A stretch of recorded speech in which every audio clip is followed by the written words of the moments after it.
Happy Memorial Day, a somber holiday of remembrance and honoring people who have fallen and are no longer with us. So I hope everyone had as good a Memorial Day as they could muster today. I worked, and that's okay. That was a good thing. So I did decide that I was going to go back and look at some of my columns, and I forgot. I'm not sure. Hey Keith, I'm not sure how I could have possibly forgotten that I had an entire collection of all my New York Times op-eds on Amazon, but I do, and it's called Soapbox, because the section of the New York Times that I was doing my op-eds for was called Soapbox, and that's where most of these come from. And tonight is just my son Ian's night. That's just the way it is, Ian, and I didn't tag your wall, so just be happy with that. And Ian is the guy that in our house, if there is any insect, animal, anything that gets into the house that anyone even considers destroying, Ian is there capturing it and taking it outside. No matter what it is, cockroaches, you name it, he will save them and bring them out. Ian is also an incredibly inventive human. So here's Ian's first story. It's called A Walk in the Woods with Panic. In the New York Times, January 5th, 2003. It took my husband years to turn me into an enthusiast for hiking in the woods with the kids and the dog. It took the rifle-toting, beer-swilling, stubble-bearded men in OSHA orange piled into old pickup trucks with plywood barracks on the beds only a few minutes to get me the heck out of Dodge. A year ago, I would have said that taking 3 little boys' juice boxes, graham crackers, and a dippy little tan mutt into the woods was a mark of insanity. But after many such adventures, I'd learned to tune out the whining and enjoy the glory and beauty of the Pine Barrens. Then, on a recent weekend, as we drove along the sugar sand trail through the woods to our favorite little bridge, the road was lined on both sides by nearly 24 orange men bearing arms and small walkie-talkies. They glared at us as we drove past their ranks and noisily scared off the deer in the vicinity. We had clearly invaded their territory. Seeing armed men, very young men at that, out in force in New Jersey, a stone's throw from home, was a bit of a shocker. My sons were wide-eyed and staring out the windows as we passed the first phalanx. "Whoa," said Ian, my 7-year-old. He observed as one teenager waved his rifle as a signal for us to keep on moving. My husband explained diminishing resources and sprawl. He reminded us of the many deer carcasses we had seen on the road along the way. People can die in these accidents, he said. There was probably more, but I think I nodded off just before Marlin Perkins, Charlton Heston, Suhay pulled us off the road near our favorite clearing and bridge. As he opened the door, the dog shot out like, well, a bullet. The boys leaped out of their respective doors, and I began a descent into full panic. The toddler was wearing a bright orange Florida Panthers jacket. My 9-year-old had a reversible down jacket that I could force him to wear bright yellow side out. The rest of us were in just shoot me earth tones. Tie some twigs to the dog, and he was a dead ringer for Bambi. Taking a bracing breath of pine air, I announced, "Gee, this is great. Let's go." My husband was horrified. "Go? We just got here." "Right," I said, "and now we're just going." But the kids were already at the bridge tossing stones and laughing. My husband argued that with the noise they were making and the fact that we were actually on the road, we would be perfectly safe. I relaxed just as the caravan of trucks with plywood dog houses on the back lumbered to the bridge. In an effort to diffuse my stress and that of my middle son, Ian, who is an extreme animal lover, my husband made a joke. "Hey, look at all those hunters they caught," he said quietly, "but these fellows have some seriously keen hearing because that caravan came to a dead halt." One orange man laid his rifle across his knees and called my spouse. "You do well to wear orange in these woods unless you want to get yourself shot today."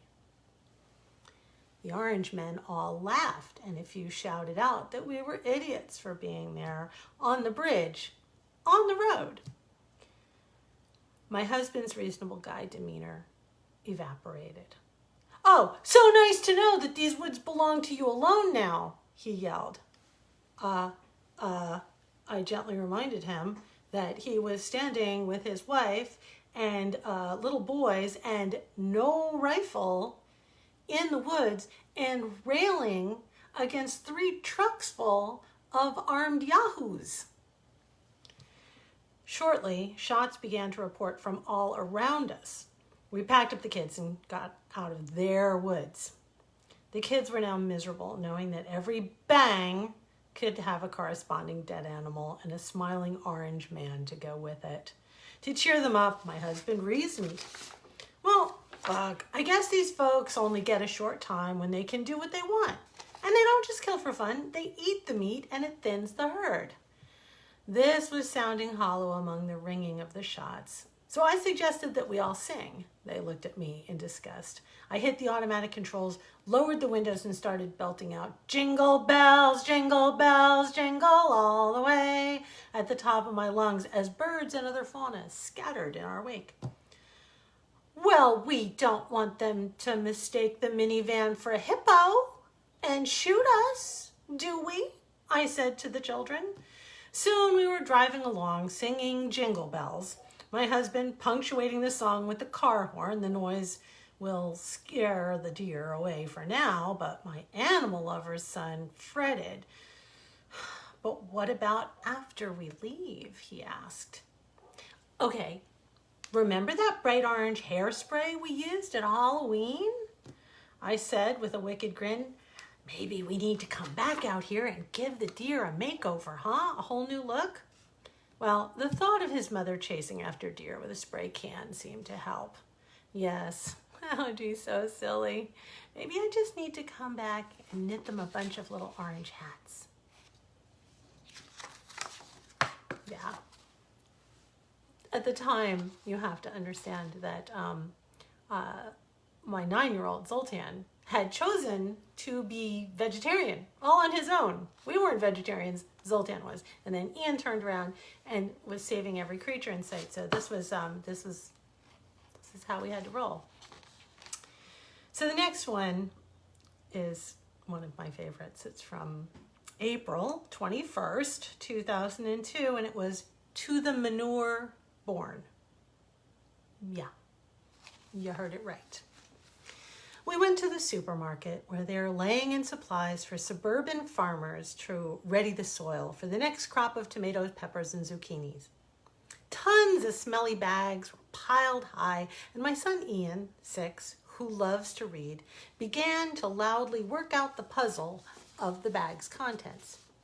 C-O-W, he recognized, cow. M-A-N-U-R-E? The dawn broke over his countenance. "Wow!" he shouted as dozens of Sunday shoppers milled around us. "Mom! Awesome! Look! They sell cow poop! It costs $2.95 a bag!" Then the deflated moment of doubt. Did I really read that right? That can't be right. That's what it really says, Mom? I confirmed his discovery, and he marveled anew. The wheels were obviously turning as he recognized the potential gold mine that was his toddler sibling's diaper. Suddenly, a little lemonade stand idea paled in comparison to the poop factory that was right in front of us. "Cow and horse only," I said. Ian was a little crushed. But he hung on. How about dogs? Mickey, our mutt. Well, he does a lot. And no, I repeated, just cow and horse. He could not take in the enormity of a society that can bag and sell poop in broad daylight on a Sunday morning in the supermarket and not get sent to its collective room. It wasn't just the revelation of poop for profit, but 2 trips we recently took to the beach that made my son into a mercenary. You see, first we went to Long Beach Island, where we walked along the wildlife refuge in Holgate. Now, this meant passing a parade of million-dollar homes flanking the boulevard like pastel sentinels. They say, nice place to visit, but you can't afford to live here. On another trip, we went to visit Grandma and stopped 2 towns away in Allenhurst, where I grew up, to play on the sand. The closer you get to the beach in that area, Allenhurst or Deal, the larger the houses become, seemingly dwarfing the grandeur of the ocean. My oldest son, Zoltan, stared at one of the massive homes, and he had wondered, man, what do these people do for a living? To which Ian had sagely replied, not what Mom and Pop do, that's for sure. True enough. Not what anyone we know does, replied Zoltan. I was getting killed on this one. And that was true too. So shortly after that, Ian had his great epiphany. Hey, Mom! He shouted, I totally figured it out. What? The people who live in all those big houses we keep seeing by the ocean, he said, I figured out what they do for a living. Man, they must be selling a lot of manure. No, why didn't I think of that? See, this is how I actually made a living as a mom. People used to mock the fact that I worked from home. They did. They would look at me and say, you know, you write about your kids? Oh, it's what you do for a living? What kind of living is that? How do you do that? That's how. So I have 2 more bullying stories, but I was thinking of saving them for tomorrow night, but I think, meh, why not? We're all here together. Hey, Keith. Hey, Dawn. Hey, Jennifer. It's good to see all of you. So you have to understand that these were written in 1998, and this first one for the New York Times was 1998. And it also ran in the Newark Star-Ledger and a whole bunch of other places around the country. I think I even read this one on NPR. Because it was after the school shootings, like the early school shootings had started, and we had just moved from our sailboat to land. And so we were super navigating through all of this. And yeah, I'm a hippy-dippy mom, as you can see, from Jingle Bells and Not Shooting the Deer and all that good stuff. So the title of this is When Bang Becomes a Greeting, Kids Are Vulnerable. Bang! Ha! I just blew your head off and you're dead now, shrieked the 5-year-old as he popped my 3-year-old son Ian in the forehead with the end of a stick. His mother paled and rushed over to remove the offending pine branch from her son's grip. My son leaped up and ran to me in that scandalized manner that only a toddler can muster. That wasn't nice, he said. Tell him not to kill me, Mom. For a perilous moment, I knew better than to make eye contact with the other mother, because we had both watched the news reports about the shootings in Springfield, Oregon, and we had just been in a deep discussion about what should be done to prevent these teenage shooting sprees. Part of our debate had centered around a prominent national magazine that sported a cover story last week on how to raise boys. We both have 2. The glossy spread had a tips box that told parents, don't sweat the gun violence issue. It told parents that boys use the expression, bang, you're dead, as a means of making contact with the world around them. In essence, the report said it was natural, even puckish and cute, for little boys to shoot first and ask questions later. I am sorry, but there is no way anyone can convince me that little boys cannot be steered past gunplay, and further, that gunplay does not beget Springfield horrors. My children have spent the first years of their lives living aboard a sailboat on Florida's Gulf Coast and have had no television and little daycare. When given guns as toys, we threw them out and substituted other toys. The trashing of the guns has always been followed by a talk about how pretending to shoot people can make them feel sad and how real guns kill people.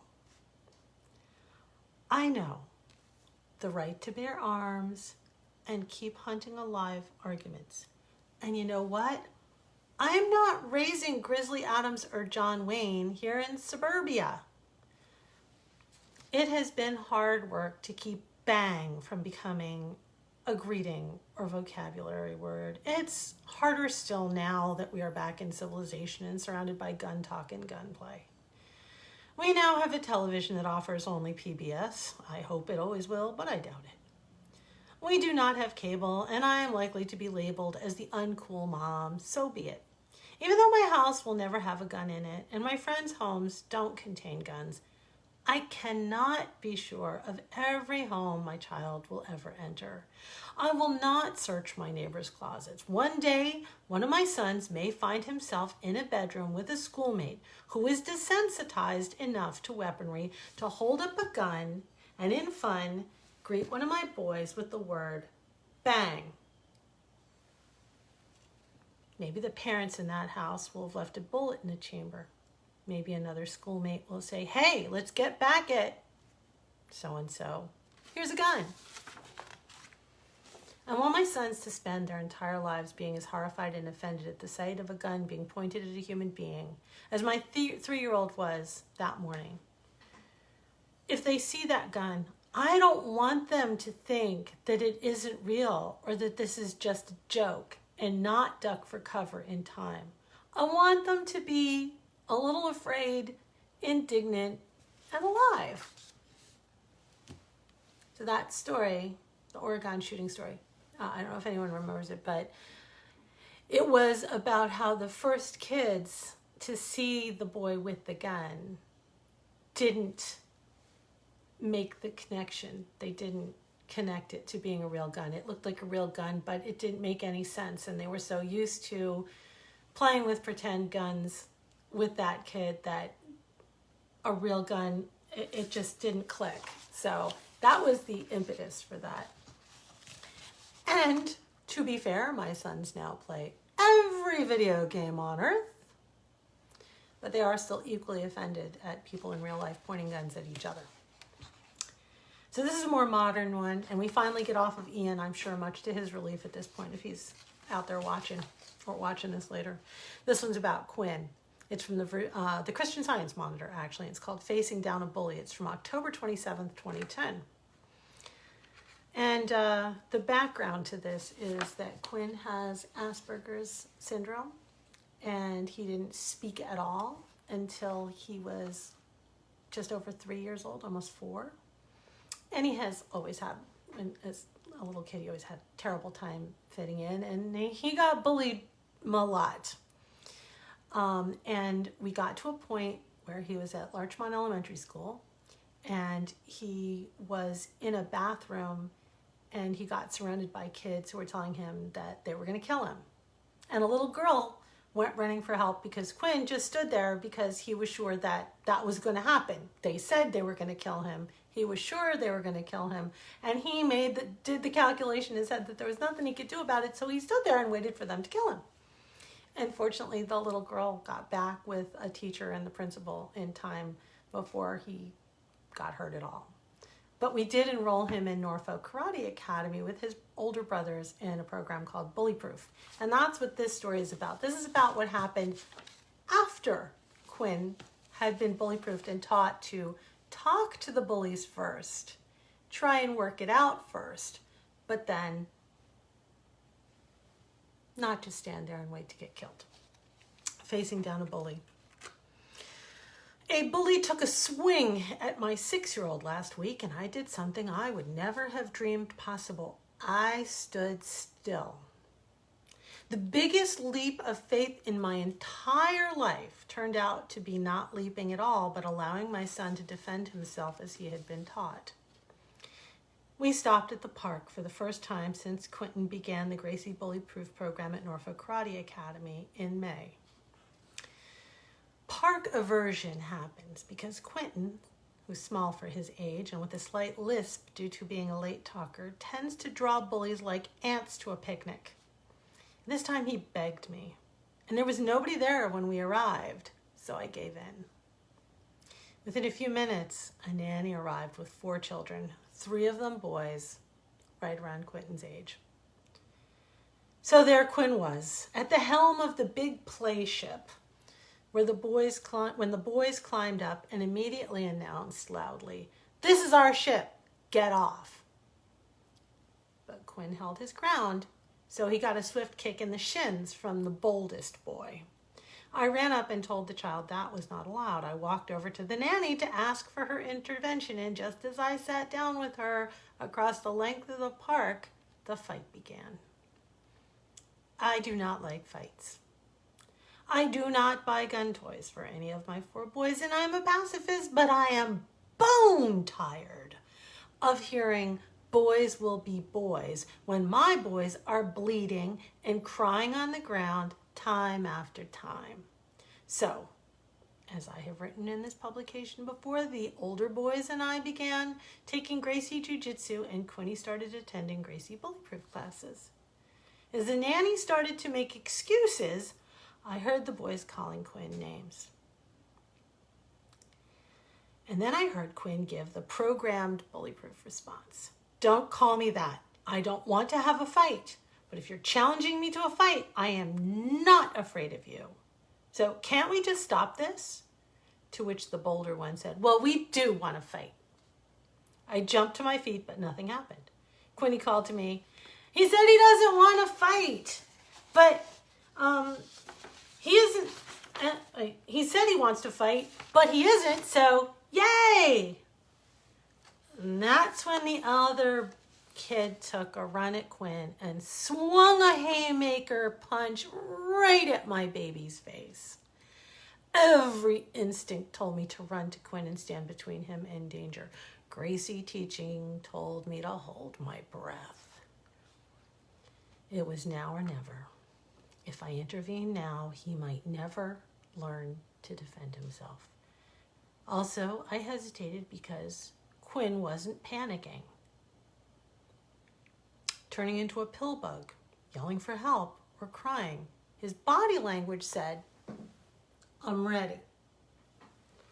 It played out just like a class session. Quinny put his hands on his head. He ducked under the incoming fist, bumped the bully in the chest like a little billy goat, grabbed him tight in a hug, hooked the boy's leg, and took him straight down.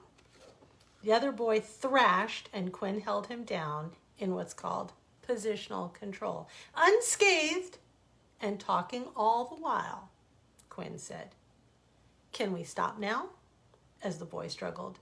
"This isn't going good for you," as the boy tried to lash out. The other 2 boys quickly retreated. The attacker agreed to stop, and Quinn let him up and reached out to shake hands. That's when the other kid kicked him right in the boy parts, and Mommy started closing the distance, preparing to vault up the slide. Quinn yelled, "Dude, that's just not right." He repeated the whole drill with a surprise change. Quinny was trying to finish with a headlock so swift and terrible, I found myself in the unexpected role of rescuing the bully from what was queuing up to be a very intuitive RNC. That's a rear naked choke. They don't teach that in Bully Proof, but Quinny seemed to be figuring out the mechanics fast. "He lied the last time, Mom," said Quinn as I had to unwind him from the other boy. "I know, honey, but he's He's done for real this time. As soon as he was loose, the boy shouted, "What the heck was that? What did you just do to me?" And Quinn replied in an anticlimax, "Math." Huh? Not bully proof? Or at least jujitsu? Math? "I just subtracted you," Quinn said, still angry at being lied to and kicked.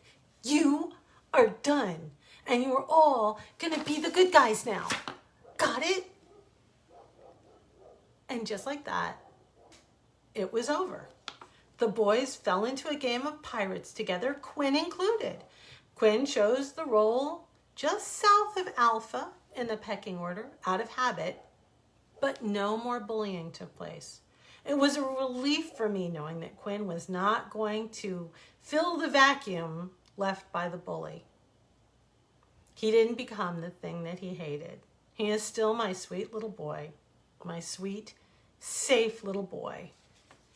And it was definitely worth the wait.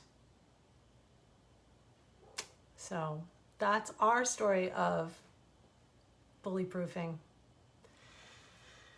There's nothing more terrifying than waiting in the moments between swings when it's one of your kids on the line. But it was so worth it. So if you do have a child, a boy or a girl, because I got bully proof too, for multiple reasons, I highly recommend, once the pandemic is over and we can touch people again, getting them over to Norfolk Karate Academy to bully proof them. And you can actually do it from home. They have videos, so you can roll with your kids and teach them, and I highly recommend it. So we have gone from being the hunted and fleeing to being bully proofed all in one night. Happy Memorial Day, and I'll see you all tomorrow night.